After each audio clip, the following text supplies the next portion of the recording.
اور آپ کو یہ بتائیں کہ نیو یارک کی عدالت نے دہشت گردی، منشیات اور اسلحے کی اسمگلنگ کے الزامات لگا کر وینزویلا کے صدر نکولس مادورو پر فرد جرم عائد کر دی ہے۔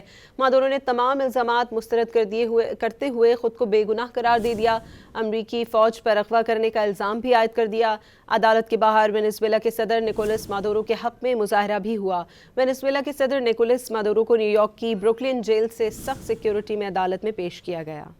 وینزویلا کے صدر نکولس مادورو کو نیو یارک کی بروکلن جیل سے سخت سیکیورٹی میں عدالت میں پیش کر دیا گیا۔ وینزویلین صدر اور ان کی اہلیہ کو ہیلی کاپٹر کے ذریعے عدالت لایا گیا۔ اس موقع پر سیکیورٹی کے غیر معمولی انتظامات کیے گئے تھے۔ مادورو کی ٹانگوں کی زنجیروں کی آواز عدالت میں داخل ہونے سے پہلے سنائی دی، جہاں انہوں نے مڑ کر سر ہلایا اور سامعین میں موجود کئی لوگوں کو ہونوز دیاس کہا۔ سب سے زیادہ کشیدہ لمحہ عدالت کے اختتام پر آیا، جب عوام میں سے ایک شخص نے مادورو پر ہسپانوی زبان میں چیخنا شروع کیا اور کہا کہ وہ اپنے کیے کی سزا بھگتیں گے۔ مادورو نے ان کی طرف رخ کیا اور ہسپانوی میں جواب دیا کہ وہ اغوا شدہ صدر اور جنگی قیدی ہیں۔ صدر نکولس اور ان کی اہلیہ پر دہشت گردی، منشیات اور اسلحہ کی اسمگلنگ کے الزامات لگائے گئے۔ مادورو نے سب الزامات مسترد کرتے ہوئے صحت جرم سے انکار کر دیا۔ امریکی میڈیا کے مطابق 63 سالہ مادورو نے مینہٹن میں وفاقی جج کو بتایا کہ انہیں وینزویلا سے اغوا کیا گیا، وہ بے گناہ ہیں، وہ اب بھی اپنے ملک کے صدر ہیں۔ وینزویلا کے معزول صدر کی اہلیہ کے وکیل مارک ای ڈونلی نے دعویٰ کیا کہ ان کی موکلہ کو وینزویلا میں گرفتار ہونے پر شدید چوٹیں لگی ہیں۔ امریکی میڈیا کی رپورٹ کے مطابق فلورس کو عدالت میں نمایاں نیلوں کے ساتھ دیکھا گیا۔